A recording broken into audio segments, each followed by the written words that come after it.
ಮುಂದೆ ಯಾವಾಗ ಎದೊಳುತ್ತೆ, ಇದು ಮಲ್ಟಿ ಬ್ಯಾಗರ್ ಆಗುತ್ತೆ, ಇದು ಓಡುತ್ತೆ, ಇದೆಲ್ಲ ಕಟ್ಟುಕತೆಗಳು. ಇದೆಲ್ಲ ನಿಮಗೆ ಈ ಫ್ಯಾನ್ಸಿ ಯೂಟ್ಯೂಬರ್ಸ್ ಹೇಳೋ ಕಟ್ಟುಕತೆಗಳು.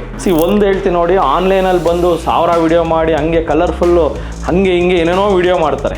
ಜನಗಳನ್ನ ಮಂಗ ಮಾಡಿದ್ಯಾರ ಅಂದರೆ ಯೂಟ್ಯೂಬರ್ಸ್. ಇವತ್ತು ಈ ಮಾರ್ಕೆಟ್ ಕ್ರ್ಯಾಶಲ್ಲಿ ತುಂಬ ಜನ ವಿಲ ಒದ್ದಾಡೋದಕ್ಕೆ ಕಾರಣ ಅಂದರೆ ಯೂಟ್ಯೂಬರ್ಸ್. ನೀವು ಯಾರನ್ನೇ ಒಬ್ಬರನ್ನ ನಂಬೇಕಾದ್ರೂ ಫಸ್ಟ್ ಆಫ್ ಆಲ್ ಅವ್ರು ಟ್ರೇಡರ್ ಅಂತ ನೋಡಿ. ಇವಾಗ ನೀವು ಕೇಳ್ಬೋದು, ಸರ್ ನೀವು ಟ್ರೇಡರಾ? ಡೆಫಿನೆಟ್ಲಿ ನಾನು ಟ್ರೇಡರ್ ಆಗೋದಕ್ಕೆ ಈ ಮಟ್ಟಕ್ಕೆ ಬಂದಿರೋದು.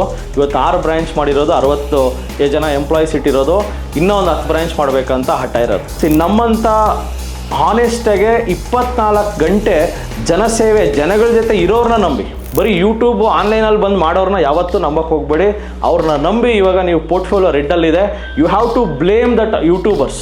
ನಿಮಗೆ ಫೇಸ್ ಟು ಫೇಸ್ ಸಿಗಂಗಿದ್ರೆ ಮಾತ್ರ ಅವನ್ನ ನಂಬಿ ಅವನ ಹತ್ರ ಕ್ಲಾಸಸ್ ತೊಗೊಳ್ಳಿ, ಇಲ್ಲ ಸ್ಟಾಕ್ ಮಾರ್ಕೆಟ್ ಬಗ್ಗೆ ಅವನ ಹತ್ರ ತಿಳ್ಕೊಳ್ಳಿ. ಸೊ ಎಕ್ಸ್ಪೀರಿಯನ್ಸ್, ಅವ್ರ ಮಾತುಗಳು ಎಷ್ಟು ಇಂಪಾರ್ಟೆಂಟ್, ಅವ್ರನ್ನ ಫಾಲೋ ಮಾಡೋದು ಎಷ್ಟು ಇಂಪಾರ್ಟೆಂಟ್ ಅಂತ ಇವಾಗ ಒಬ್ಬೊಬ್ಬರಿಗೂ ಅರ್ಥ ಆಗ್ತಿದೆ.